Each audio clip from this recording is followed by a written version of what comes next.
तो श्रम संघ के तत्व जो है, श्रमिक संघ श्रमिकों के संगठन होते हैं। श्रम संघ श्रमिकों के एक संगठन होते हैं जो श्रमिकों के हितों की रक्षा के लिए गठित किए जाते हैं। श्रमिक चाहे किसी भी श्रेणी या प्रकार के क्यों न हो, कुशल और अकुशल, औद्योगिक, शिल्पी, कृषक, स्थायी और अस्थायी, इनके संगठन को श्रम संघ कहेंगे।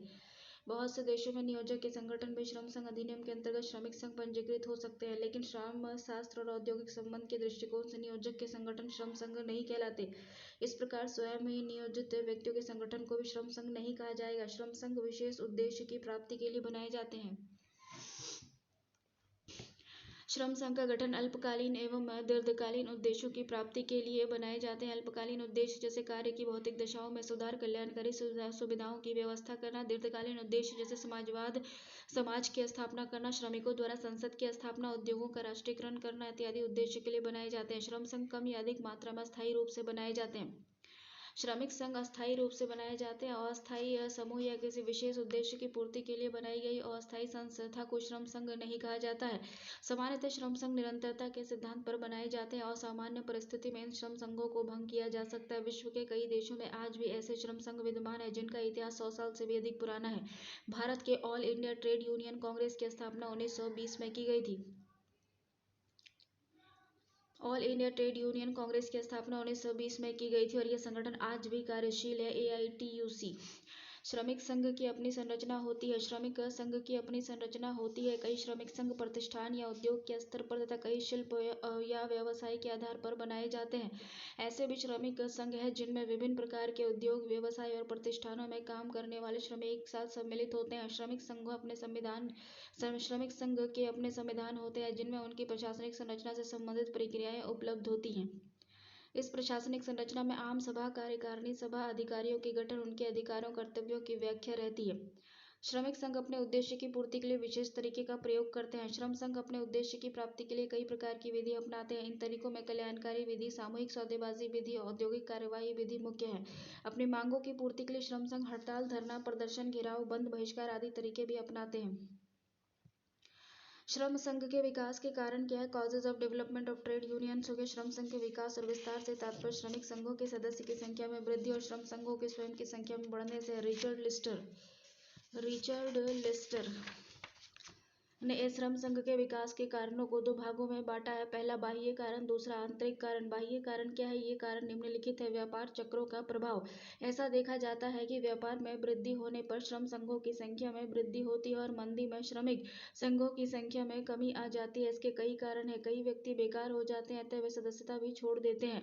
मंदी के दिनों में श्रम संघों के पास धन की कमी होती है अतः संघों की आर्थिक स्थिति खराब हो जाती है। मंदी के दिनों में श्रमिक और संघ के कार्यों में भाग लेने से डरते हैं क्योंकि अन्यत्र काम मिलना कठिन होता है। मूल्य स्तर एवं जीवन यापन का मूल्य स्तर पर स्तर ये द्वारा भी श्रमिक संघ के विकास पर प्रभाव पड़ता है। जब मूल्य स्तर बढ़ता है तो सदस्यता भी बढ़ती है और मूल्य स्तर के कम होने से सदस्यता भी कम होती है। अमेरिका के संदर्भ में प्रथम विश्व युद्ध में देखा गया कि महंगाई की दर बढ़ने से सदस्यों की संख्या में वृद्धि हुई। उत्पादन में तकनीकी परिवर्तन। उत्पादन प्रणाली में विशेष प्रकार के कारीगरों की आवश्यकता होती है और इस तकनीकी परिवर्तन होने से व्यावसायिक संघ की सदस्यता पर अंतर पड़ेगा क्योंकि कारीगरों की संख्या बदलेगी। सरकार की नीति एवं कानून। सरकार की श्रम नीति का प्रभाव श्रम संघ की सदस्यता पर पड़ता है। श्रम संघ अधिनियम 1926 के बनने से पूर्व भारत में श्रम संघों को कानूनी मान्यता प्राप्त नहीं थी अतः सदस्यता भी कम रहती थी। इस कानून ने इस बाधा को दूर किया और सदस्यता बढ़ गई। द्वितीय विश्व युद्ध में भारत रक्षा कानून ने श्रम संघों के विकास को रोका।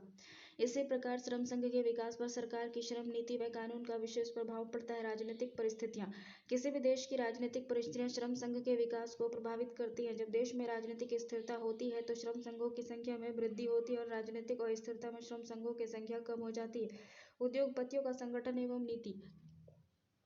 औद्योगिक संगठनों द्वारा निरंतर प्रयास किया जाता है कि श्रम संघों को जैसे तैसे कमजोर किया जाए। उनकी नीति का भी श्रम संघों की सदस्यता पर प्रभाव पड़ता है। मजदूर मिल मालिक को रुष्ट करना नहीं चाहते अतः नियोजक ये चाहता है कि वे श्रम संघ में सम्मिलित न हो तो मजदूर श्रम संघ में सम्मिलित होने से मना कर देते हैं। इससे न केवल सदस्यों की संख्या घटती है बल्कि अनेक उद्योग में श्रमिक संघ बन ही नहीं पाते हैं। यदि श्रम संघ बन भी जाते हैं तो विभिन्न उपायों द्वारा उन्हें समाप्त कर दिया जाता है। विकास के आंतरिक कारण। ये कारण निम्नलिखित है। श्रम संघ की संरचना एवं नियमों में परिवर्तन। यदि श्रम संघों के नियम में परिवर्तन होता है तो भी सदस्यता प्रभावित होती है। यदि श्रम संघ द्वारा अन्य व्यवसायों और मजदूरों को सम्मिलित करने का नियम बनाए तो निश्चय ही सदस्यों की संख्या बढ़ जाएगी। श्रम संघ की नीति में परिवर्तन। यदि किसी श्रम संघ की नीति में परिवर्तन होता है तो उसकी सदस्यता पर भी प्रभाव पड़ता है। यदि नीति अच्छी हो तो श्रम संघ की सदस्यता बढ़ जाती है। अच्छी नीति न होने पर सदस्यता घट जाती है। सदस्यों की शिक्षा, आर्थिक स्थिति, वर्ग और चेतना। श्रमिकों के उच्च विचार, उच्च शिक्षा, बेहतर आर्थिक स्थिति, वर्ग चेतना आदि कारणों से श्रम संघ सदस्यों की संख्या अधिक होती है, जबकि विपरीत परिस्थितियों में संख्या कम होती है। संघ की शक्ति, दक्षता एवं सफलता। जिन श्रम संघों की शक्ति, दक्षता और सफलता उच्च दर्जे की होती है उनकी सदस्यता भी अधिक होती है, जबकि विपरीत परिस्थितियों में सदस्यता कम होती है। संघ के नेता एवं कर्मचारियों का व्यवहार। यदि संघ के नेता और श्रमिक ईमानदार, कुशल और कर्मठ होंगे तो सदस्यता अधिक होगी, जबकि विपरीत परिस्थितियों में सदस्यता कम होगी। बाजार की परिस्थिति। श्रम संघों का विकास बाजार की परिस्थितियों पर भी निर्भर करता है, अतः संघ की सदस्यता पर निम्नलिखित परिस्थितियों का प्रभाव पड़ता है। उद्योग में कारखानों की संख्या अधिक होने पर सदस्यता जल्दी बढ़ती है। यदि मजदूर कुल निर्माण व्यय का बड़ा अंश है तो संघों का अधिक विकास होता है। यदि निर्माण की विधियों में कोई विशेष परिवर्तन नहीं हो रहा हो तो भी सदस्यता बढ़ती है। यदि उद्योग नया नहीं है अर्थात पुराना हो गया है तो सदस्यता पर अच्छा असर पड़ता है। भारतीय श्रम संघ का इतिहास। History of trade union. History of Indian trade unions. Bharat में श्रम संघ आंदोलन का उदय उत्पादन की कारखाना प्रणाली और उससे उत्पन्न शोषण के प्रतिरोध में हुआ। अनेक सामाजिक एवं राजनीतिक कारणों से भारत में श्रम संघ आंदोलन अपनी जड़ें देर से जमा पाई। 19वीं शताब्दी के अंतिम 2 दशक में श्रम संघ आंदोलन का बीजारोपण शुरू हुआ, जो अनेक अवस्थाओं से होकर गुजरा, जिसे 4 अवस्थाओं में बांटा जाता है। प्रथम विश्व युद्ध से पूर्व की अवस्था, प्रथम विश्व युद्ध से स्वतंत्रता तक और स्वतंत्रता के बाद की अवधि और नई आर्थिक नीति 1991। प्रथम विश्व युद्ध से पूर्व की अवस्था क्या थी? भारत में श्रम संघ आंदोलन सर्वप्रथम 1875 में शुरू हुआ, जब सोराबजी सुपारजी के नेतृत्व में कुछ समाज सुधारक ने मुंबई की कपड़ा मिलों में काम करने वाले श्रमिकों की दीन दशा के विरुद्ध आवाज उठाई और सरकार का ध्यान इस ओर आकर्षित किया। 1877 में इम्प्रेस मिल्स नागपुर के श्रमिक ने निम्न मजदूरी दर को लेकर हड़ताल की। औद्योगिक श्रमिकों में संगठन का स्वरूप 1884 में देखने को मिला, जब नारायण मेधाजी लोखंडे के नेतृत्व में बम्बई में एक सभा हुई जिसमें सरकार ने उनकी मांगें नहीं मानी। फलस्वरूप 1890 में लोखंडे ने बम्बई मिल हैंड एसोसिएशन की स्थापना की और इस श्रमिक संगठन से भारत में श्रम संघवाद का उदय हुआ। इस संगठन की स्थापना के बाद श्रम संगठन बनने का दौर शुरू हुआ और 1905 में कलकत्ता प्रिंटर्स संघ, 1907 में पोस्टल यूनियन, 1909 में कामगार हितवर्धक संघ की स्थापना हुई। 1904 और 1911 के बीच रेलवे, बम्बई के सूती वस्त्र कारखाने तथा कलकत्ता के छापाखाने में संगठन बनाने के कई प्रयास किए गए। प्रथम विश्व युद्ध से स्वतंत्रता तक, 1914 से 1947 तक। प्रथम विश्व युद्ध की समाप्ति के बाद भारतीय श्रम संघ आंदोलन को एक नवीन दिशा मिली और आंदोलन सामाजिक कार्यकर्ताओं के हाथों से निकलकर राजनीतिक नेताओं के हाथों में आ गया। 1917 की रूसी साम्यवादी क्रांति ने भारतीय मजदूर संघों को प्रोत्साहित किया। 1918 में वी पाडिया ने भारत में आधुनिक श्रमिक संघ, मद्रास श्रमिक संघ की स्थापना की और इन्हीं के प्रयासों से 1926 में श्रम संघ अधिनियम पारित हुआ। एन.एम. जोशी, लाला लाजपत राय और जोसेफ बैप्टिस्ट के प्रयत्नों से 1920 में अखिल भारतीय ट्रेड यूनियन कांग्रेस की स्थापना की गई। लाला लाजपत राय इसके पहले अध्यक्ष बने। 1920 के बाद ट्रेड यूनियन कांग्रेस पर वामपंथियों का प्रभाव पड़ने लगा। 1926-27 में यह संगठन 2 गुटों में बंट गया, जिनमें पहला सुधारवादी, दूसरा क्रांतिकारी गुट था। उसे क्रमशः जेनेवा, एम्स्टर्डम गुट और मास्को गुट भी कहते हैं। 1929 में अखिल भारतीय ट्रेड यूनियन का विभाजन 2 भागों में हो गया। एन.एम. जोशी के नेतृत्व में नरमपंथी लोग ट्रेड यूनियन से अलग होकर भारतीय ट्रेड यूनियन फेडरेशन की स्थापना की। इसके विभाजन का मुख्य कारण था साम्यवादियों का इस पर बढ़ता हुआ प्रभाव। 1929 में ही साम्यवादियों ने ट्रेड यूनियन कांग्रेस से अलग होकर लाल ट्रेड यूनियन कांग्रेस की स्थापना की और 1938 में अखिल भारतीय ट्रेड यूनियन कांग्रेस, लाल ट्रेड यूनियन कांग्रेस और राष्ट्रीय फेडरेशन ऑफ ट्रेड यूनियंस में एकता स्थापित हो गई। 1938 में ही सुभाष चंद्र बोस के सहयोग से हिंद मजदूर सेवक संघ की स्थापना हुई। 1940 में साम्यवादी अतिवादी नेता एम.एन. राय ने अपने को अखिल भारतीय ट्रेड यूनियन से अलग कर इंडियन फेडरेशन ऑफ लेबर की स्थापना की। इस दल को सरकार का समर्थन दल माना जाता था और राष्ट्रवादी नेता वल्लभ भाई पटेल ने मई 1947 में भारतीय राष्ट्रीय ट्रेड यूनियन कांग्रेस की स्थापना की। स्वतंत्रता की प्राप्ति के बाद 1947 के बाद स्वतंत्रता प्राप्ति के बाद श्रमिक आशान्वित थे कि स्वतंत्र राष्ट्रीय सरकार के गठन के बाद श्रमिकों की दशाओं में सुधार आएगा, लेकिन देश के विभाजन के फलस्वरूप बढ़ती महंगाई और बिगड़ती अर्थव्यवस्था से श्रमिक आंदोलित उठे और देश में हड़ताल की स्थिति उत्पन्न हो गई। उद्योग में अशांति के बादल छा गए और फलस्वरूप विभिन्न श्रम संघ बनने लगे। स्वतंत्रता प्राप्ति के बाद श्रम संघ आंदोलन जहां एक ओर विकसित हुआ तो दूसरी ओर इसमें फूट और विघटन की स्थिति उत्पन्न हुई। 1948 में समाजवादी नेताओं ने एआईटीयूसी से अलग होकर हिंद मजदूर पंचायत की स्थापना की, जो बाद में इसका नाम बदलकर एचएमएस कर दिया गया, हिंद मजदूर सभा कर दिया गया। 1949 में यूनाइटेड ट्रेड यूनियन कांग्रेस यूटीयूसी तथा 1955 में भारतीय जनसंघ ने भारतीय मजदूर संघ की स्थापना की। 1955 में भारतीय जनसंघ ने भारतीय मजदूर संघ की स्थापना की। 1970 में साम्यवादी दल के मार्क्सवादी एआईटीयूसी से अलग होकर centre of Indian trade union CITU नामक महासंघ की स्थापना की। 1972 में मोरारजी देसाई और कामराज आदि नेताओं ने आईएनटीयूसी से अलग होकर नेशनल लेबर ऑर्गेनाइजेशन एनआईओ की स्थापना की। यूटीयूसी से अलग होकर United trade union Congress Lenin सानी नामक महासंघ की स्थापना हुई। उदारीकरण का युग आया। 1991 एवं उसके बाद की अवस्था थी। सन 1991 ईस्वी में भारत में नवीन आर्थिक नीतियों को लागू किया गया तथा आर्थिक उदारीकरण और भूमंडलीकरण की नीति अपनाई गई, जिसने श्रम संघ आंदोलन को बुरी तरह से प्रभावित किया। उदारीकरण के कारण परिस्थितियां नियोजक के अनुकूल हुई, जबकि श्रम संघ के प्रतिकूल। वर्तमान समय में श्रम संघ छोटे छोटे टुकड़ों में विखंडित होकर कमजोर हुआ और इसका कारण प्रतिद्वंदिता की भावना है। इसमें सरकार भी नियोजक के पक्ष में है। वर्तमान में विभिन्न श्रम संघों की स्थितियां निम्नलिखित सारणी से स्पष्ट होती है। बीएमएस भारतीय मजदूर संघ, इसके सदस्यों की संख्या 60 लाख और संबंध भाजपा से था। उसके बाद आईएनटीयूसी 38 लाख इसके सदस्य थे और इसका संबंध कांग्रेस से था। एआईटीयूसी इसके 33 लाख सदस्य थे, इसका संबंध सीपीआई से था। श्रम संघ का उद्देश्य क्या था? श्रम संघ के कई उद्देश्य होते हैं जो समय के अनुसार बदलते रहते हैं और सुविधा के अनुसार इसे दो भागों में बांटा जाता है, एक अल्पकालिक उद्देश्य और एक दीर्घकालिक उद्देश्य। तो अल्पकालिक उद्देश्य क्या है? वैसे उद्देश्य जिनका निर्णय कम समय में होने की आशा हो तो उसे अल्पकालिक उद्देश्य के अंतर्गत रखा जाता है। ये मुख्यतः कार्यस्थल पर नियोजन की शर्तों और दशाओं में सुधार से संबद्ध होता है। ये निम्नलिखित होता है, जैसे कि मजदूरी एवं भत्ते में वृद्धि करना, कार्य के घंटों में कमी करना, कार्य की भौतिक दिशाओं में सुधार, कल्याणकारी सुविधाओं की व्यवस्था, आर्थिक सुरक्षा, कार्मिक विषय का समुचित विनियमन, प्रबंधन में श्रमिकों की सहभागिता, परिवेदनाओं और विवादों का निपटान इत्यादि। दीर्घकालिक उद्देश्य हो गया वैसा उद्देश्य जिसकी प्राप्ति लंबे प्रयास के बाद होने की संभावना हो तो उसे दीर्घकालिक उद्देश्य के अंतर्गत रखा जाता है, जैसे कि समाजवाद, समाज की स्थापना करना, श्रमिकों द्वारा संसद की स्थापना करना, श्रमिकों में राजनीतिक चेतना लाना, श्रमिकों की सामाजिक स्थिति में सुधार लाना, उद्योग का राष्ट्रीयकरण करना, उद्योग पर श्रमिकों का नियंत्रण होना और आर्थिक सुरक्षा इत्यादि। उद्देश्य की प्राप्ति विधि हो गया। श्रम संघ अपने उद्देश्य की प्राप्ति कई विधियों के प्रयोग द्वारा करते हैं और ये निम्नलिखित है। कल्याणकारी उपाय हो गया, जैसे देखो इसमें श्रम संघ अपने सदस्यों को सदस्यता शुल्क एकत्रित कर कोष में जमा करता है तथा इसे विभिन्न कल्याणकारी सुविधाएं प्रदान करता है। कल्याणकारी सुविधाओं की प्रकृति एवं मात्रा श्रम संघ की वित्तीय परिस्थिति पर निर्भर करती है। जिस संघ का कोष जितना ही बड़ा होगा वह अपने सदस्य एवं उनके आश्रितों को उतनी ही अधिक सुविधाएं और सुरक्षा दे सकेगा। इस तरीके से सदस्य के जीवन स्तर में सुधार आता है। भारत में श्रम संघ की वित्तीय स्थिति संतोषजनक नहीं रही, फिर भी textile labour association, Madras labour union और आदि के कल्याणकारी कार्य प्रशंसनीय रहे।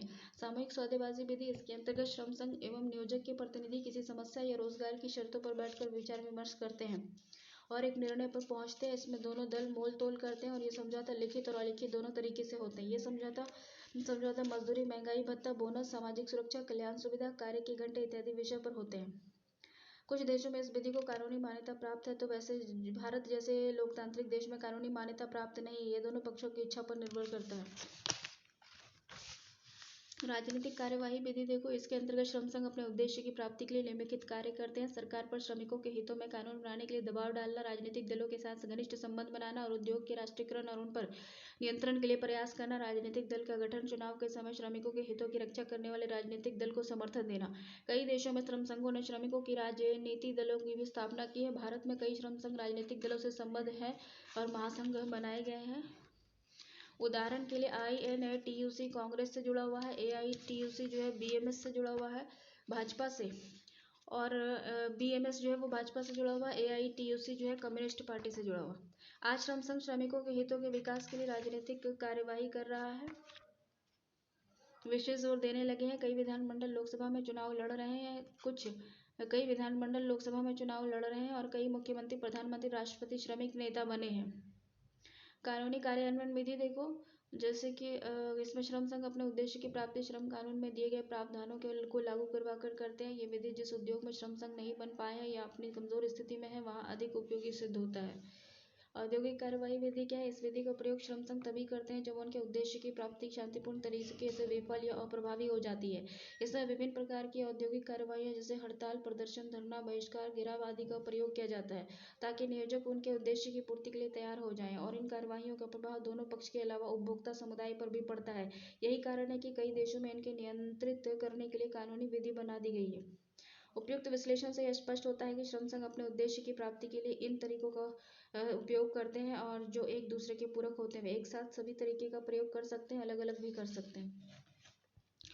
देखो, श्रम संघ की संरचना और उसका प्रशासन कैसे चलता है। इसका स्ट्रक्चर जो होता है वो श्रम संघों की स्थापना किसी विशेष उद्देश्य की पूर्ति के लिए की जाती है, क्योंकि भिन्न भिन्न श्रमिक समुदाय की समस्या और आकांक्षा अलग अलग होती है, अतः श्रम संघ की संरचना एवं प्रकृति में विभेद पाया जाता है। फिर भी संगठनात्मक ढांचे के आधार पर श्रमिक संघ की संरचना निम्नलिखित प्रकार की होती है। औद्योगिक संघ हो गया, जैसे औद्योगिक संघ की बनावट 3 प्रकार की होती है। औद्योगिक संघ की संरचना 3 तरह की होती है: प्रतिष्ठान के स्तर की, क्षेत्रीय और राज्य स्तर की और राष्ट्रीय स्तर की। देश में अधिकांश श्रमिक संघ प्रतिष्ठान या संयंत्र के स्तर पर बनाए जाते हैं और इस प्रकार के संघ में क्षेत्र विस्तार, प्रतिनिधि इत्यादि बहुत छोटा होता है। उदाहरण: Bata workers union, Tata workers union, Patna विश्वविद्यालय शिक्षक संघ इत्यादि। इस प्रकार के बनाए गए संघ राष्ट्र और क्षेत्रीय और उद्योग स्तर पर बनाए गए औद्योगिक संघों के महासंघ से संबद्ध होते हैं। यदि उद्योग के स्तर पर गठित श्रम संघ क्षेत्रीय और राज्य स्तर पर अपना संघ बनाए तो वैसी स्थिति में उसका क्षेत्र विस्तार, मेंबरशिप इत्यादि बढ़ जाती है। जैसे मुंबई में राष्ट्रीय मिल मजदूर संघ, all Bihar teacher association, Bihar state नाई संघ। जब प्रादेशिक एवं राज्य स्तर पर गठित श्रम संघ द्वारा राष्ट्रीय स्तर पर संघ बनाया जाता है तो उसका विस्तार, क्षेत्र तथा प्रतिनिधि सबसे अधिक हो जाते हैं। उदाहरण के लिए INTUC और AITUC और BMS और HMS। शिल्पी संघ हो गया। भारत में कुछ संघ शिल्पी या व्यवसाय के आधार पर बनाए जाते हैं। ऐसे संघ हवाई परिवहन, बंदरगाह, सूती वस्त्र, रेलवे, कुछ अन्य उद्योग में कार्यशील होते हैं। इनमें से कुछ ही संघ राष्ट्रीय स्तर पर गठित किए गए हैं, जैसे इंडियन पायलट गिल्ड्स। सामान्य संघ होते हैं। देश में सामान्य संघ सामान्यतः स्थानीय स्तर पर बनाए जाते हैं। कई नगरों और औद्योगिक केंद्रों में दुकानों, होटलों, छापाखानों और अन्य नियोजन में कार्यरत श्रमिकों ने मिलकर स्थानीय स्तर पर सामान्य संघ बनाए हैं, जिनमें नियोजन की शर्तों और दशा में कोई अंतर नहीं होता। भारत में राज्य और केंद्र स्तर पर ऐसे संघों की समृद्ध अभाव रही है। केंद्रीय महासंघ। फेडरेशन का गठन सामान्यतः राष्ट्रीय स्तर पर किया जाता है, जिसका विस्तार, क्षेत्र और मेंबरशिप सबसे अधिक देखा जाता है। फेडरेशन संघों का संघ होता है जिसमें किसी भी श्रम संघ को ही सदस्यता मिलती है। फेडरेशन द्वारा यह प्रयास किया जाता है कि विभिन्न उद्योग के अंतर्गत गठित श्रम संघों को संबद्ध करे ताकि सदस्यता बढ़े। सदस्य बढ़ाने के लिए राज्य स्तर पर शाखा खोली जाती है, जैसे कि BMS का बिहार शाखा। राष्ट्रीय स्तर पर federation INTUC, AITUC, BMS, HMS, C2, UTUC इत्यादि है। इनकी शाखा विभिन्न क्षेत्रों में सदस्य संख्या बढ़ाने के लिए खोली जाती है, जैसे कि राष्ट्रीय स्तर पर, राज्य स्तर पर, प्रादेशिक स्तर पर। सदस्य संख्या अधिक है, कम है और सबसे कम है। इस प्रकार यह स्पष्ट होता है कि भारत में श्रम संघ की संरचना जटिल है, क्योंकि औद्योगिक श्रम संघ की प्रधानता रहने के कारण ऐसे श्रम संघों का बहुल्य हो गया है। राष्ट्रीय स्तर पर फेडरेशन बनाने की प्रक्रिया तेज हो गई है। एडमिनिस्ट्रेशन हो गया, इसका प्रशासन। भारत में अलग अलग स्तर पर बनाए गए श्रम संघों के शासन के लिए अलग अलग शासकीय व्यवस्था की गई है। ये व्यवस्थाएं निम्नलिखित है। प्राथमिक श्रम संघों का शासन कैसा होगा, जैसे प्राथमिक श्रम संघ में प्रतिष्ठानों या संयंत्र पर गठित औद्योगिक संघ और स्थानीय स्तर पर गठित शिल्पी संघ और सामान्य संघ को शामिल किया जाता है। इसकी शासकीय व्यवस्था सरल होती है और इसके मुख्य 3 अंग होते हैं, जैसे कि साधारण सभा होती है।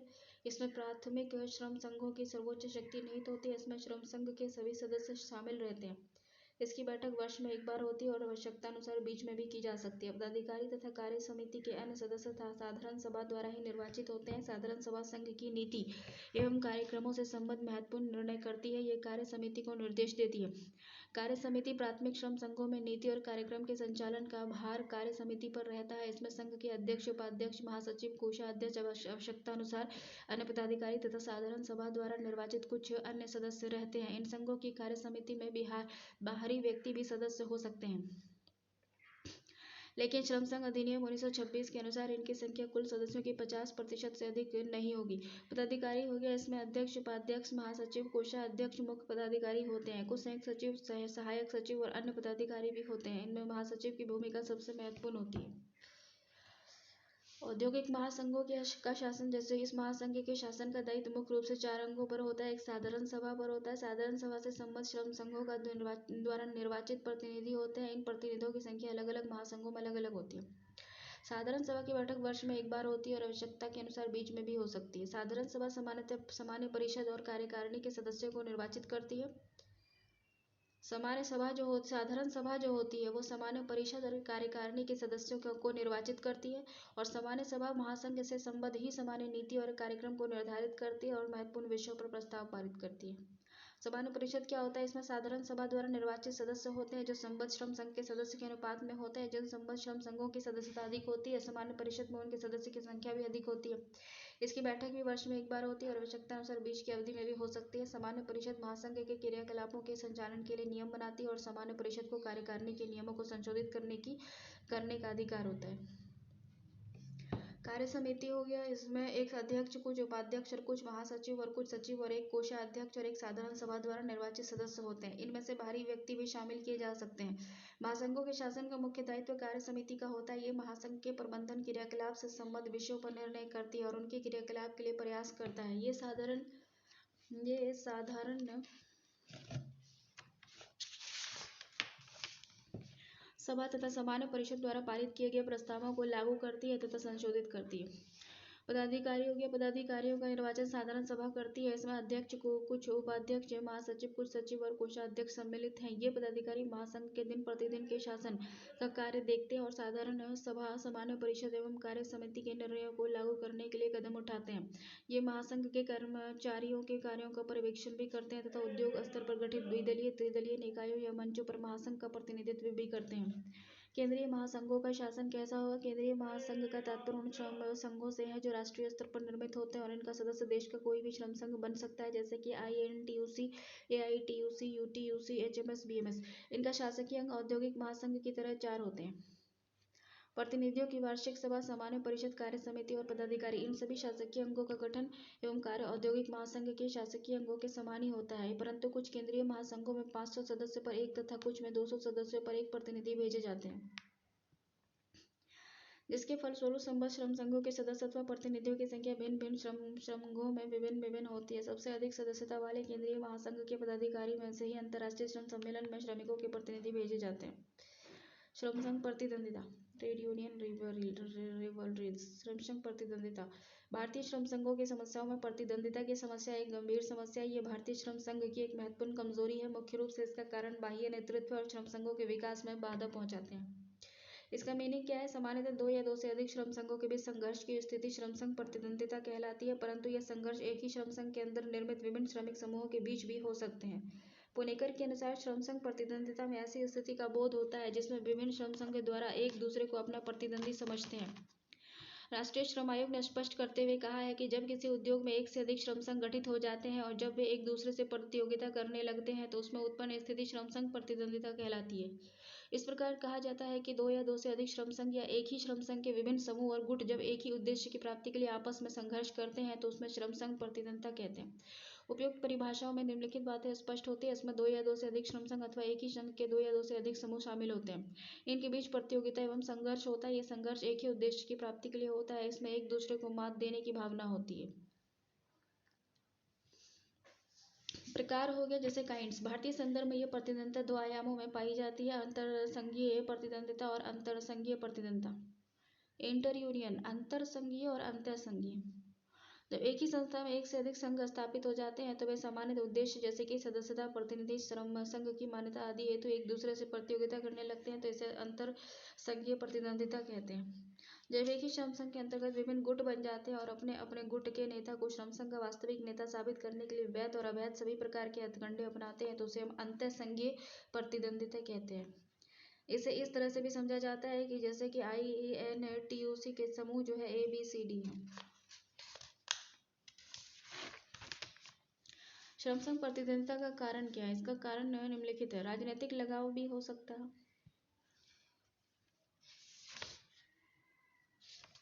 राजनीतिक लगाव भी हो सकता है। श्रम संघ का कई राजनीतिक दलों से संबंध रहता है, जैसे कि INTUC का कांग्रेस से, BMS का भाजपा से, AITUC का कम्युनिस्ट पार्टी से इत्यादि। वे इन्हीं राजनीतिक दलों से प्रेरित होकर आपसी द्वेष, घृणा और संघर्ष करने लगते हैं। बाहरी नेतृत्व देखो, बाहरी नेता कई श्रम संघों के शीर्ष नेता होते हैं और जो अपने अपने श्रम संघ में श्रमिकों की अधिक सदस्यता के लिए उकसाते हैं और अपने ही संघ में कई गुट बनाने का प्रयास करते हैं जिसमें आपस में टकराव होने लगता है। नियोजक की दोषपूर्ण नीति भी होती है। अधिकांश नियोजक श्रमिक संघ को अपने हितों का विरोधी समझते हैं, फलस्वरूप वे श्रमिक संघों में फूट डालने का प्रयास करते हैं। वे अपने संघ भी बना लेते हैं, कभी एक संघ का समर्थन करते हैं तो कभी दूसरे संघ को, जिस कारण श्रम संघों में गुटबाजी की स्थिति उत्पन्न हो जाती है। कानूनी प्रावधान हो गया श्रम संघ प्रतिद्वंदिता के लिए 1926 का श्रम संघ अधिनियम जिम्मेदार है, जिसके अंतर्गत कहा गया है कि कोई भी 7 व्यक्ति मिलकर अपना एक संघ बना सकते हैं। इसी प्रावधान के फलस्वरूप भारत में आज 55,000 से अधिक श्रम संघ हैं जो आपस में प्रतिद्वंदिता अपनाते हैं। श्रमिकों की अशिक्षा हो गया। जैसे श्रम संघ में अधिकांश श्रमिक अशिक्षित होते हैं जो श्रम संघ के कार्य और नेतृत्व के बारे में नहीं जानते। अगर उनके संघ के नेता जो भी बात कहते हैं या कदम उठाते हैं तो वे बिना सोचे समझे स्वीकार कर लेते हैं, जिस कारण प्रतिद्वंदिता दिखाई देती है। उपयुक्त कारणों के फलस्वरूप श्रम संघ प्रतिद्वंदिता उत्पन्न होती है, लेकिन ये सभी कारण अलग अलग उद्योग के श्रम संघों में अलग अलग होते हैं जो औद्योगिक शांति को भंग करते हैं और विकास को अवरुद्ध करते हैं। प्रतिद्वंदिता से उत्पन्न समस्या और प्रभाव क्या है? अंतर और अंतर श्रम संघ प्रतिद्वंदिता ने कई एक समस्याओं को जन्म दिया है, जिनमें निम्नलिखित प्रमुख है। प्रतिनिधि श्रम संघ का निर्धारण कठिन हो जाता है। प्रत्येक श्रम संघ एक दूसरे की गतिविधियों पर अंकुश लगाना चाहते हैं, जिस कारण श्रमिकों का संगठन शक्ति टूट जाती है। सामूहिक सौदेबाजी का समुचित विकास नहीं हो पाता है। एक श्रम संघ नियोजक से मांग रखता है तो दूसरा विरोध करने लगता है। इसी प्रकार नियोजक एक संघ से समझौता करना चाहता है तो दूसरा विरोध करने लगता है। फलस्वरूप सौदेबाजी की प्रक्रिया कमजोर हो जाती है। अनुचित श्रम व्यवहार को बढ़ावा मिलता है, जैसे कि अवैध हड़ताल में भाग लेना, उकसाना, बल या हिंसा का सहारा लेना। एक सामान्य सदस्य इस आपसी प्रतिद्वंदिता का शिकार बन जाता है। अलग अलग श्रम संघ इसे डरा धमका कर वे अपने अपने संघ के सदस्य बना लेते हैं। इसके अलावा वे चंदा देने, गैर कानूनी काम करने, विरोधी संघों से लड़ाई करने, नियोजक की संपत्ति को क्षति पहुंचाने के लिए भी बाध्य करते हैं। किसी भी विवाद या सुलह या अधिनिर्णय के क्रम में यह पता करना कठिन हो जाता है कि प्रतिनिधित्व करने वाले वास्तविक संघ कौन है। प्रतिद्वंदिता के चलते उद्योग में औद्योगिक विवाद और हड़ताल होते रहते हैं। अन्य विवादों के निपटारे में काफी कठिनाई होती है। प्रतिद्वंदिता रोकने के उपाय और औद्योगिक हिंसा रोकने के उपाय क्या है? अंतर संघीय और अंतर संघीय प्रतिद्वंदिता कई समस्याओं को जन्म देती है, जिसे रोकने के कई उपाय किए जा सकते हैं जो निम्नलिखित हैं। छोटे छोटे श्रम संघों के निर्माण पर प्रतिबंध लगा देना चाहिए। ऐसे उपाय करने चाहिए कि एक उद्योग में एक श्रम संघ कार्यशील हो। श्रमिकों को राजनीतिक लगाव पर रोक लगा देना चाहिए, क्योंकि श्रम संघ विभिन्न राजनीतिक दलों में विभाजित हो जाते हैं। नियोजक के दृष्टिकोण से परिवर्तन लाना होगा। श्रम संघ शिक्षण प्रशिक्षण की उचित व्यवस्था होनी चाहिए ताकि वह श्रम संघ के बारे में समझे। श्रम संघ मान्यता के लिए कानून बनाना चाहिए। सामूहिक सौदेबाजी को प्रोत्साहन अर्थात उसे वैधानिक रूप दे देना चाहिए। श्रम कल्याण कार्य को प्रोत्साहन देना होगा। प्रजातांत्रिक ढंग से कार्य को प्रोत्साहन देना होगा। श्रम सुरक्षा की व्यवस्था की जानी चाहिए। इस प्रकार श्रम संघ प्रतिद्वंदिता एवं औद्योगिक हिंसा पर नियंत्रण हेतु इन सुझावों पर अमल करना नितांत आवश्यक है, तभी प्रतिद्वंदिता की स्थिति समाप्त हो सकती है। श्रम संघ प्रतिद्वंदिता रोकने के लिए किए गए प्रयास क्या है? इसे रोकने के लिए अभी तक कई प्रयास किए गए हैं, जिसमें प्रमुख है।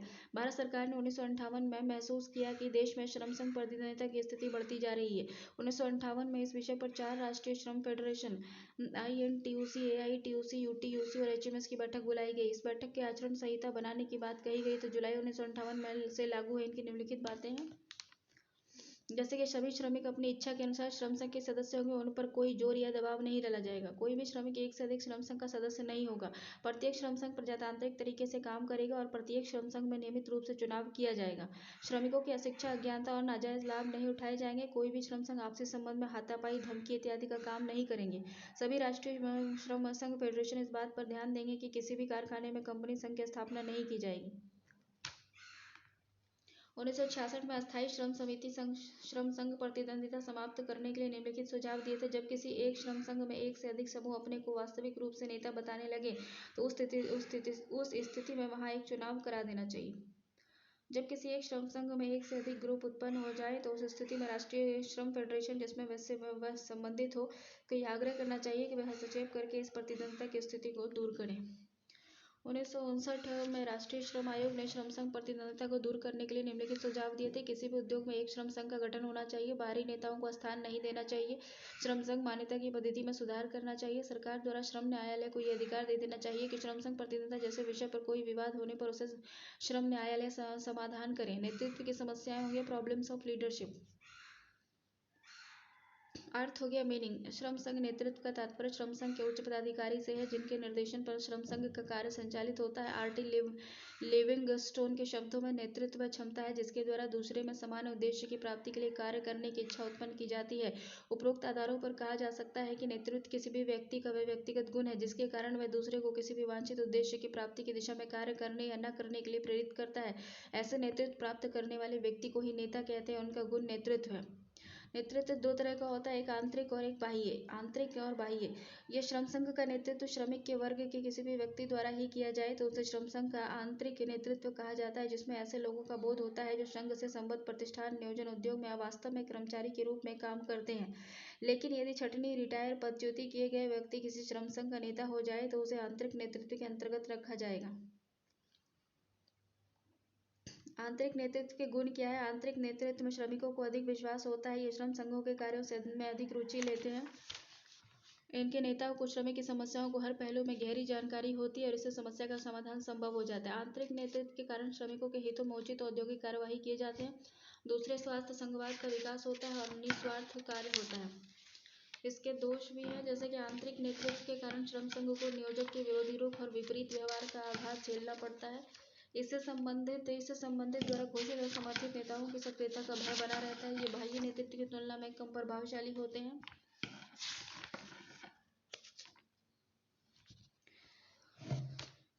ये बाह्य नेतृत्व की तुलना में कम प्रभावशाली होते हैं। नियोजक द्वारा कर्मचारी नेताओं का उत्पीड़न किया जाता है। ये नियोजक की भय से कोई ऐसा कार्य नहीं करते हैं जिससे नियोजक को क्षति पहुंचे, फलस्वरूप श्रम संघ के हितों में इसकी अवहेलना होती है। बाह्य नेतृत्व क्या है? जैसे कि भारतीय श्रम संघ आंदोलन में शुरू से ही राजनीतिक नेताओं, समाज सुधारकों तथा अन्य बाहरी लोगों ने भाग लिया है। स्वतंत्रता के पूर्व महात्मा गांधी, लाला लाजपत राय, सुभाष चंद्र बोस, जवाहरलाल नेहरू, एम.एन. राय, सरदार वल्लभ भाई पटेल, जयप्रकाश नारायण, बी.वी. गिरी आदि नेताओं ने नेतृत्व प्रदान किया है। स्वतंत्रता के बाद इसमें कई नेताओं ने राजनीतिक और श्रम दोनों क्षेत्रों में भाग लेने लगे हैं। आज कई श्रम संघ के पदाधिकारी जैसे अध्यक्ष, उपाध्यक्ष, महासचिव आदि बाहरी नेता हैं जो वास्तव में किसी प्रतिष्ठान में कर्मचारी के रूप में काम नहीं करते हैं। बाह्य नेतृत्व का तात्पर्य क्या है? बाल नेतृत्व का तात्पर्य श्रम संघ नेतृत्व में लगे वैसे व्यक्ति से है जो वास्तव में संबद्ध प्रतिष्ठान, नियोजक, उद्योग में काम करने वाले कर्मचारी नहीं है। बाह्य नेतृत्व जैसे कि वकील, डॉक्टर, सामाजिक कार्यकर्ता, राजनीतिक इत्यादि। श्रम संघ अधिनियम 1926 के अनुसार कोई भी व्यक्ति जो इस उद्योग में नियोजित नहीं है बाहरी व्यक्ति माना जाता है। इस अधिनियम के अनुसार 50% पदाधिकारी बाहरी व्यक्ति हो सकते हैं। बाह्य नेतृत्व का गुण क्या है? बाहरी व्यक्तियों के योगदान से ही भारतीय श्रम संघ आंदोलन कम समय में विकसित हुआ है। आज भी इसके गठन एवं विकास के क्रम जारी हैं। बाहरी नेताओं नियोजक को प्रभावी रूप से दबाव डालते हैं, इसे नियोजक भ्रम में नहीं रख सकते हैं। ऐसे नेतृत्व को सरकार के समक्ष श्रमिकों के दृष्टिकोण प्रस्तुत करने में भी सहायता मिलती है तथा कानून बनाने के लिए दबाव डालते हैं। बाहरी नेता श्रम संघों में बिना किसी निजी स्वार्थ के भी लगे रहते हैं, आवश्यकता पड़ने पर आर्थिक सहायता भी देते हैं। बाहरी नेताओं का श्रमिक पर अधिक प्रभाव पड़ता है क्योंकि श्रमिक उनका अधिक सम्मान करते हैं जबकि सहकर्मी को अधिक सम्मान नहीं देते। बाहरी नेतृत्व में सौदेबाजी की शक्ति बढ़ जाती है और श्रमिकों को एक राजनीतिक मंच मिल जाता है। इसका दोष भी है बाह्य नेतृत्व का। बाह्य नेतृत्व के कारण श्रम संघों में विभाजन की क्रिया तेज हो जाती है। इसमें औद्योगिक अशांति भी बढ़ जाती है क्योंकि ये हमेशा अपने अस्तित्व बनाए रखने के लिए औद्योगिक कार्यवाही को प्रोत्साहन देते हैं। इसमें श्रम संघ के उद्देश्य और कार्यक्रमों का स्थान गौण हो जाता है और राजनीतिक कार्य प्राथमिक हो जाती है। इसमें औद्योगिक विवाद का क्षेत्र बड़ा हो जाता है। इसके आंतरिक नेतृत्व में अवरोध पैदा होता है। श्रम संघ की निर्भरता बाहरी नेतृत्व पर हो जाती है और इस उद्योग की समस्याओं की सही जानकारी नहीं होती है। बाह्य नेतृत्व को उद्योग की समस्याओं की सही जानकारी नहीं होती है, फलस्वरूप समस्या समाधान में बाधाएं आती है।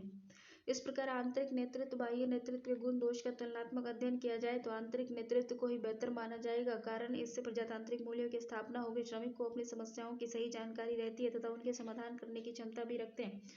फिर भी बाहरी नेता स्वार्थ भाव न हो तो वह श्रम संघ के लिए बेहतर होगा। अतः कहा जा सकता है कि श्रम संघ नेतृत्व चाहे आंतरिक हो या बाहरी, उसका उद्देश्य मजदूरों के हितों में होना चाहिए, हितों की रक्षा करना होना चाहिए। श्रम संघों को अपनी क्षतिपूर्ति, स्वार्थ पूर्ति का साधन तभी श्रम संघों को अपनी स्वार्थ पूर्ति का साधन नहीं समझना चाहिए। तभी ही श्रम संघवाद का समुचित विकास संभव है। देखो, बाह्य नेतृत्व का कारण क्या है? तो भारतीय श्रम संघों में बाहरी नेतृत्व के विद्यमान रहने से निम्नलिखित महत्वपूर्ण कारण है। अशिक्षा, अज्ञानता। भारतीय श्रमिक आज भी अशिक्षित है जिसमें नेतृत्व करने की क्षमता विकसित नहीं है। नियोजक के पास ठीक तरह से अपनी बातें नहीं रख सकते हैं। उन्हें सरकारी नीति, प्रबंधन इत्यादि के बारे में जानकारी का अभाव होता है। इस स्थिति में श्रमिकों को बाहरी नेता का सहारा लेना पड़ता है। कानूनी प्रावधान क्या है? श्रम संघ अधिनियम 1926 में प्रावधान है कि 50% व्यक्ति संगठन में गैर श्रमिक हो सकते हैं और इस आधार पर ही बाह्य नेतृत्व श्रम संघ में है। नियोजक द्वारा भय। श्रमिकों को नियोजक का भय रहता है कि यदि हम श्रम संघ में नेतृत्व संभालते हैं तो हो सकता है कि नियोजक उन्हें नौकरी से निकाल दे और इस कारण भी बाहरी नेता नेतृत्व संभालते हैं। बाह्य नेतृत्व का मजबूत होना। बाहरी नेता मजबूत होते हैं। इनमें कई MP, MLA, मंत्री इत्यादि रहते हैं जिसे नियोजक भय खाता है और जिस कारण श्रम संघ उनके नेतृत्व को मानता है। विधानसभा लोकसभा में मुद्दा उठाने की शक्ति, इस प्रकार की शक्ति श्रमिकों के पास नहीं होती। ये सारी शक्तियां बाहरी नेता के पास ही होती हैं और वे इस संबंध में कानून बनाने के लिए संसद में मुद्दे को उठाते हैं तथा समस्याओं से भी सभा को अवगत कराते हैं और इसके फलस्वरूप बाह्य नेतृत्व विद्यमान होता है। इसके अलावा अन्य कई कारण हैं, जैसे कि श्रम संघ की असंतोष, वित्तीय स्थिति, भारतीय श्रम संघ का छोटा आकार, आधुनिक औद्योगिक संबंध की जटिलता, औद्योगिक संबंध एवं श्रम के क्षेत्र में राज्य की बढ़ती हुई भूमिका। बाह्य नेतृत्व का उद्देश्य क्या है? श्रम संघ में बाहरी नेतृत्व के निम्नलिखित उद्देश्य हैं। जैसे सामाजिक कार्य के लिए कुछ लोग श्रम संघ के नेता इसलिए हो जाते हैं क्योंकि वे इस पद के लिए समाज में सेवा करना चाहते हैं, जैसे महात्मा गांधी, सुभाष चंद्र बोस, जयप्रकाश नारायण, गुलजार लाल नंदा इत्यादि। राजनीतिक कारण क्या है? कुछ लोग राजनीति करने के लिए इस पद को संभालते हैं जो बाद में विधायक, सांसद और मुख्यमंत्री बन जाते हैं। बाहरी नेतृत्व एक समस्या है। भारत में श्रम संघ राजनीतिक दलों की देन है। स्वतंत्रता प्राप्ति के पूर्व श्रम संघ आंदोलन इस प्रकार विकसित हुआ कि मजदूर नेता और बाहरी नेता का भेद ही नहीं रहा, परंतु आज बाहरी नेतृत्व की कुछ बुराइयों के कारण इसे एक अभिशाप माना जाता है। इस प्रकार भारतीय श्रम संघ में बाह्य नेतृत्व के निम्न कारणों से समस्या के रूप में देखा जाता है, जैसे श्रमिकों की समस्या से अनभिज्ञता। देखो, बाहरी नेता श्रमिक की समस्याओं से अनभिज्ञ रहते हैं, उन्हें व्यवहारिक पहलुओं की जानकारी नहीं होती, फलस्वरूप समस्या को सही रूप से नियोजक के पास नहीं रख पाते हैं। राजनीतिक उद्देश्य की पूर्ति देखो, जैसे कि बाहरी नेता जो होते हैं श्रम संघ का नेतृत्व इसलिए संभालते हैं कि उनकी राजनीतिक उद्देश्य की पूर्ति हो, ना कि श्रमिकों की। वो श्रम संघ को एक साधन के रूप में इस्तेमाल करते हैं। औद्योगिक विवाद एवं औद्योगिक कार्रवाई में वृद्धि।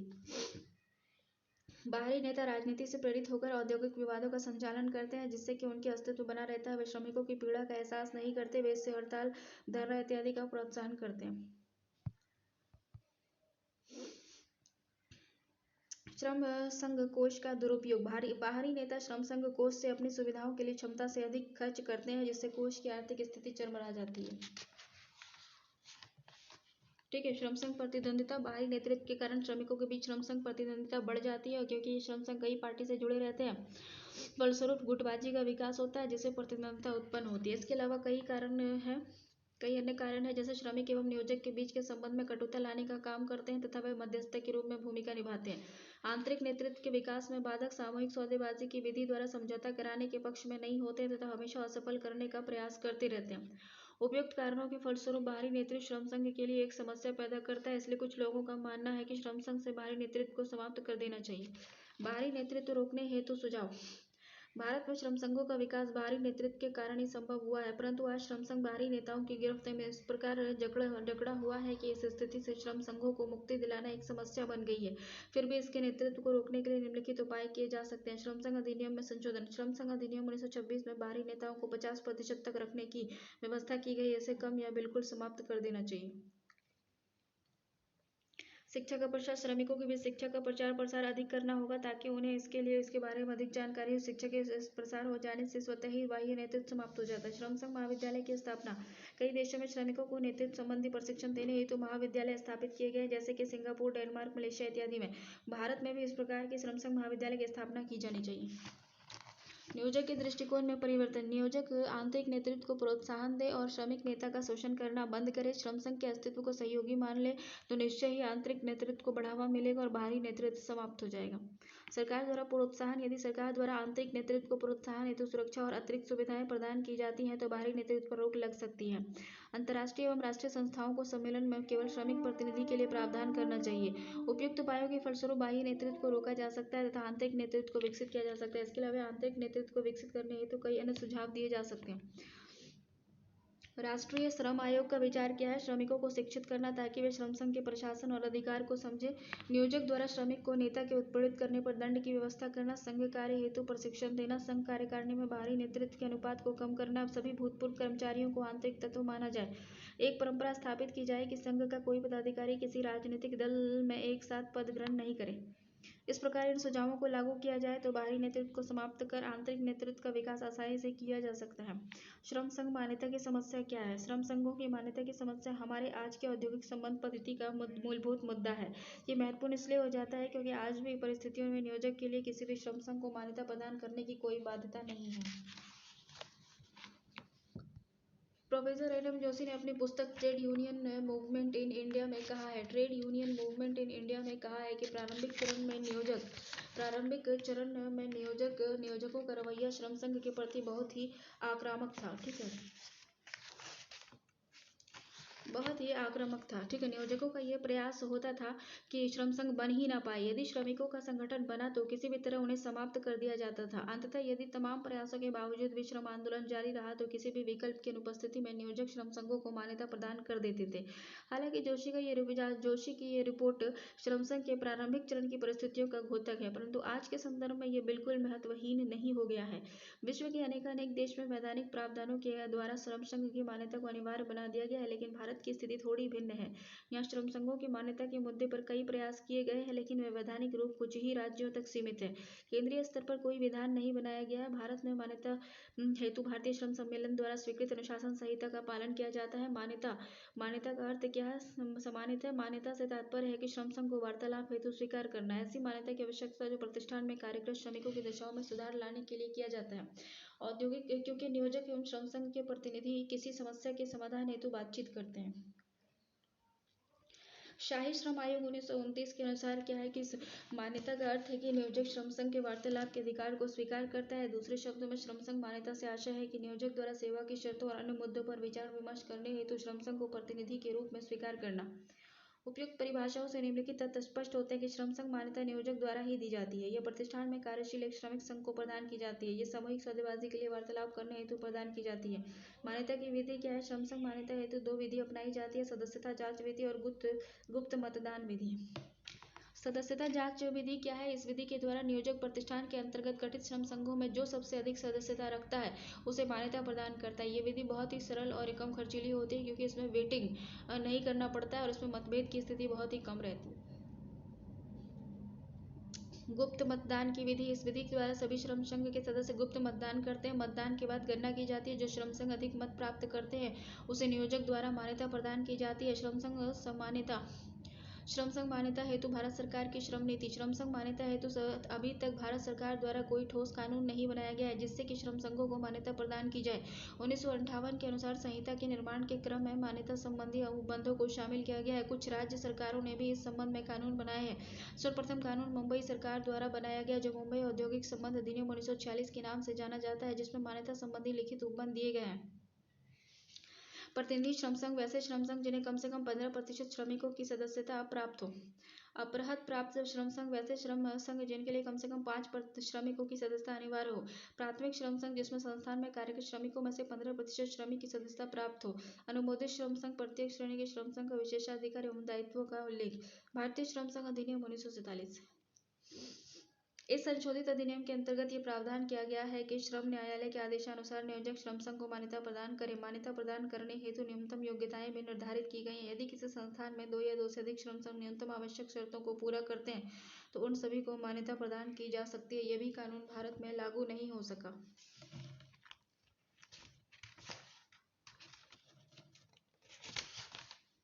बिहार राज्य त्रिदलीय समझौता 1952। केंद्रीय श्रम परामर्शी परिषद ने प्रतिद्वंदी श्रम संघों के दावे के निपटारे के संबंध में 1952 में एक महत्वपूर्ण निर्णय लिया था। इस त्रिदलीय निर्णय के अनुसार किसी भी नियोजक के लिए श्रम संघ को मान्यता प्रदान करना अनिवार्य कर दिया गया। निम्नलिखित प्रावधान है। इसमें निम्नलिखित प्रावधान है: श्रम संघ मान्यता हेतु श्रम आयुक्त को अधिकृत कर दिया गया है। श्रम संघ मान्यता हेतु श्रम आयुक्त को अधिकृत कर दिया गया है। मान्यता सदस्यता जांच विधि द्वारा दी जाएगी। आवश्यकता पड़ने पर गुप्त मतदान का भी प्रयोग किया जाएगा। कम से कम एक श्रम संघ को मान्यता देना अनिवार्य है। मान्यता प्राप्त श्रम संघों को नियोजक से कार्य के घंटे, बोनस आदि पर सामूहिक सौदेबाजी करने का अधिकार प्राप्त होगा। किसी मान्यता प्राप्त श्रम संघ को विस्थापित करने के लिए 75% सदस्यों का मत प्राप्त होना आवश्यक है। श्रम संघ की मान्यता कम से कम 2 वर्ष के लिए वैध होती है। अनुशासन संहिता 1958। अनुशासन संहिता को भारतीय श्रम सम्मेलन के 16वें अधिवेशन 1958 में स्वीकार किया गया था, जिसके तहत श्रम संघों के प्रतिनिधि स्वरूप को निर्धारित किया गया और इसके साथ ही संहिता के द्वारा श्रम संघों के मान्यता प्रदान करने की बात की गई। इस संहिता के प्रमुख प्रावधान निम्नलिखित है: जिस संस्थान में 1 से अधिक श्रम संघ कार्यरत है वहाँ मान्यता का दावा करने वाले श्रम संघों को 1 वर्ष से कार्यरत होना आवश्यक है, लेकिन जहाँ एक ही संघ है वहाँ ये शर्त लागू नहीं है। संस्थान में कार्यरत श्रमिकों कम से कम 15% श्रमिकों की सदस्यता अनिवार्य है। गणना में उन्हीं सदस्यों को शामिल किया जाएगा जिन्हें गणना के दिन से पहले के 6 महीने की अवधि में कम से कम 3 महीने की सदस्यता शुल्क दे दी गई है। श्रम संघ की मान्यता 2 वर्ष के लिए वैध रहेगी। यदि इस प्रतिष्ठान के एक से अधिक श्रम संघ हो, वहाँ अधिक सदस्यता रखने वाले श्रम संघों को ही मान्यता दी जाएगी। कोई श्रम संघ मान्यता का दावा तभी कर सकता है जब उसे प्रतिष्ठान में कार्यकुशल सदस्यों में से कम 25% सदस्य की संख्या हो। यदि किसी श्रम संघ का 4 केंद्रीय श्रम संघों से संबंध नहीं है, उनकी मान्यता पर विचार अलग से किया जाएगा। केवल उन्हीं श्रम संघों को मान्यता प्रदान की जाएगी जो आचार संहिता का पालन करेंगे। इस प्रकार यह संहिता श्रम संघ मान्यता हेतु वैध नहीं है, बल्कि नियोजक के नैतिक आचरण पर आधारित है। राष्ट्रीय श्रम आयोग 1959 की सिफारिशें क्या थी? श्रम संघों की मान्यता की समस्या को लेकर राष्ट्रीय श्रम आयोग ने अपनी निम्नलिखित सिफारिशें दी थी। इस बात की अपेक्षा की जाती है कि वैसे संस्थान में जहां 100 या अधिक श्रमिक कार्यरत हो, वहां केंद्रीय कानून के तहत मान्यता प्रदान करने की बात की गई है। मान्यता हेतु 30% श्रमिक की सदस्यता होनी चाहिए। स्थानीय लोगों के उद्योग के लिए 25% होनी चाहिए। प्रतिनिधित्व का स्वरूप जांच करने का अधिकार राष्ट्रीय और क्षेत्रीय प्रयोग होगा। आयोग सदस्यों की जांच सदस्यता जांच विधि और गुप्त मतदान विधि द्वारा करेंगे। मान्यता प्राप्त श्रम संघ को वैधानिक रूप से कुछ विशिष्ट अधिकार सुविधा प्रदान की जानी चाहिए। मान्यता प्राप्त श्रम संघों को निम्नलिखित अधिकार होने चाहिए। एकाकी प्रतिनिधित्व का अधिकार होना चाहिए। उपक्रम के परिसर में सदस्यता शुल्क एकत्रित करने का अधिकार होना चाहिए। ज्यादतियों की जांच का अधिकार होना चाहिए। कारखाने के अंदर प्रतिनिधियों के साथ विचार विमर्श करने का अधिकार होना चाहिए। उपयुक्त सिफारिशों को लागू करने के लिए सरकार द्वारा अभी तक कोई कदम नहीं उठाया गया है। औद्योगिक विवाद संशोधन अधिनियम 1982। इस अधिनियम में 1982 में संशोधन किया गया और संशोधन के तहत दोनों पक्षों को सामूहिक सौदेबाजी से इनकार करना अनुचित श्रम व्यवहार माना गया तथा इसका उल्लंघन करने पर दंड की व्यवस्था की गई। इस प्रकार श्रम संघ की मान्यता की समस्या अब एक गंभीर समस्या बन गई। हालांकि मान्यता प्रदान करने की बात सैद्धांतिक रूप से स्वीकार कर ली गई है। अलग अलग राज्यों में विभिन्न प्रयासों के अंतर्गत अलग अलग तरीके प्रचलन में है। किसी भी केंद्रीय विधान के अभाव में विभिन्न राज्यों में व्याप्त प्रचलनों में विभिन्न मान्यताएं व्याप्त है। इन्हीं विभिन्नताओं के कारण यह समस्या अब तक बनी हुई है। प्रचलित तरीकों के व्यवहार से समस्या सुलझाने के बजाय गंभीर होती जाती है। बिहार में व्याप्त प्रचलन के अनुसार श्रम आयुक्त मान्यता को सुलझाने के लिए अधिकृत है। एक बार मान्यता मिल जाने के बाद मान्यता समाप्त करने की प्रक्रिया भी जटिल है। इन जटिलताओं से समस्या बनी हुई है। अतः अपेक्षित यह है कि केंद्रीय प्रयास के द्वारा इस समस्या का समाधान ढूंढा जाए। राजनीतिक लगाव से संबंधित समस्या।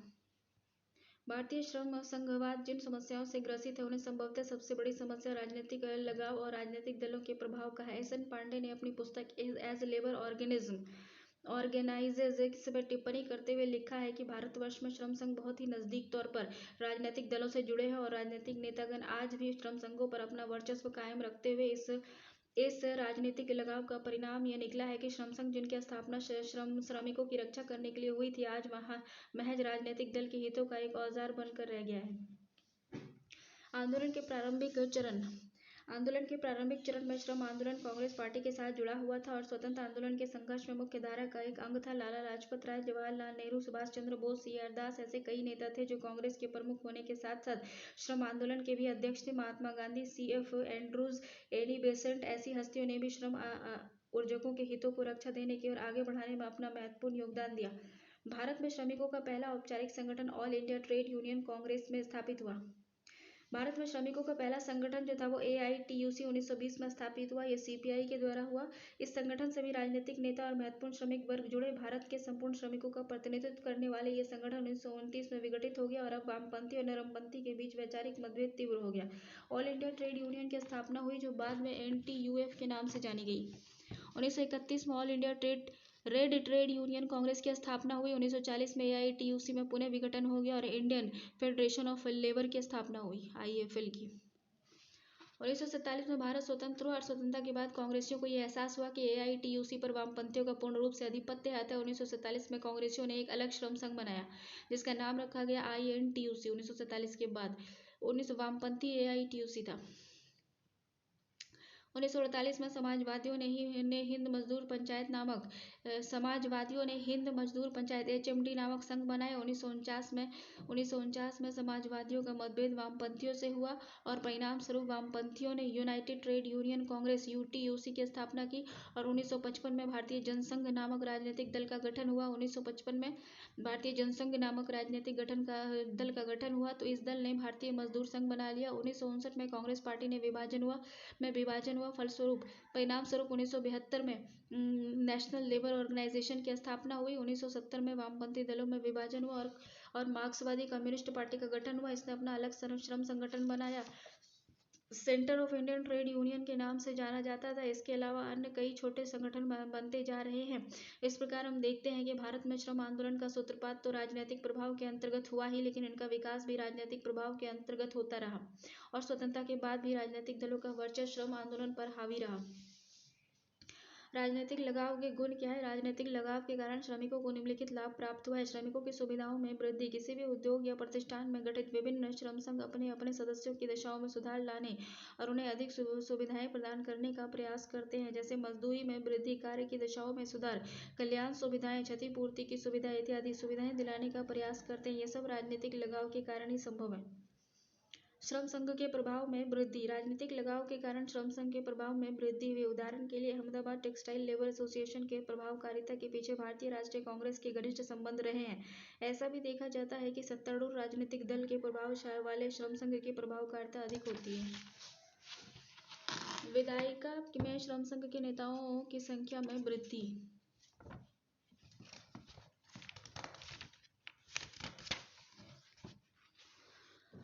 श्रम संघ का राजनीतिक लगाव के कारण श्रम संघ नेताओं को संसद, विधानसभाओं या नगर पालिकाओं आदि के चुनावों में भाग लेने का बहुत अवसर मिला है तथा चुने भी गए हैं। मंत्री और मुख्यमंत्री भी बने और इनसे श्रम संघों के सदस्यों को लाभ मिला है। सरकार द्वारा गठित संस्थाओं में श्रम संघों को अधिक प्रतिनिधित्व। श्रम संघों के राजनीतिक लगाव के कारण सरकार द्वारा गठित निकायों में श्रम संघ प्रतिनिधियों को भाग लेने का अवसर मिला है।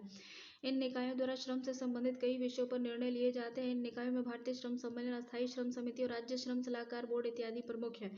सामूहिक सौदेबाजी की प्रक्रिया में सहायक है। सामान्यतः देखा जाता है कि कई नियोजक श्रम संघ के प्रतिनिधि के साथ वार्ता करने से कतराते हैं, लेकिन श्रम संघों के राजनीतिक लगाव होने के कारण कई श्रम संघ के प्रतिनिधि राजनीतिक नेता भी होते हैं, जिससे नियोजक वार्तालाप करने से इनकार करता है और ऐसे नेताओं का मजबूत होना है। अतः सौदेबाजी में राजनीतिक लगाव महत्वपूर्ण स्थान रखता है। राजनीतिक लगाव के दोष क्या है? राजनीतिक लगाव के कारण श्रम संघों को निम्नलिखित हानि होती है। श्रम संघ प्रतिद्वंदिता में वृद्धि होती है।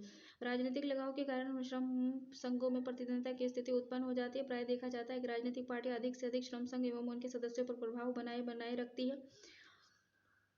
बनाए रखना चाहती है। दूसरी ओर श्रम संघ के सदस्य राजनीतिक दलों के प्रभाव के कारण दल परिवर्तन करते रहते हैं। फलस्वरूप एक ही उद्योग में कई राजनीतिक दल के श्रम संघ सदस्य होते हैं जो एक मुद्दे पर अपना अलग अलग विचार रखते हैं और फलस्वरूप प्रतिद्वंदिता की स्थिति उत्पन्न हो जाती है।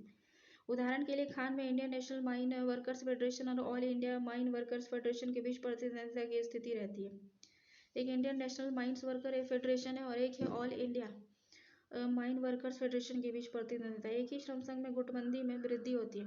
सामान्यतः श्रम संघों में देखा जाता है कि एक ही श्रम संघ के बीच कई गुट बन जाते हैं। इसका मुख्य कारण श्रम संघों का राजनीतिक लगाव है। जैसे जैसे किसी राजनीतिक दल में गुट बनते हैं, वैसे वैसे उद्योग में कार्यरत श्रम संघों के बीच गुट बन जाते हैं, क्योंकि वे राजनीतिक दल से प्रेरित होते हैं और गुटबंदी के कारण एक ही उद्देश्य के लिए अलग अलग विचार करते हैं, जिससे लड़ाई झगड़े की स्थिति उत्पन्न हो जाती है। कार्यकाल पर कब्जा करने और गुप्त नेता चुनने को लेकर विवाद होता रहता है। विवादों और कामबंदियों में वृद्धि।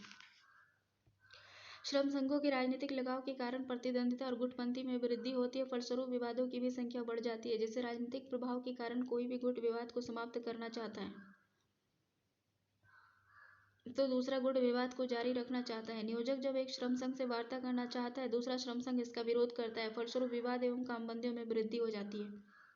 श्रमिकों के हितों की अवहेलना। जैसे राजनीतिक दल अपने लाभ के लिए श्रमिकों के हितों की अवहेलना करते हैं, वे अपना सदस्य विस्तार चाहते हैं। यदि कोई श्रम संघ श्रमिक के हितों को लेकर कोई कदम उठाता है तो दूसरा श्रम संघ उसमें अड़चनें डालता है और फलस्वरूप श्रमिकों का हित प्रभावित होता है।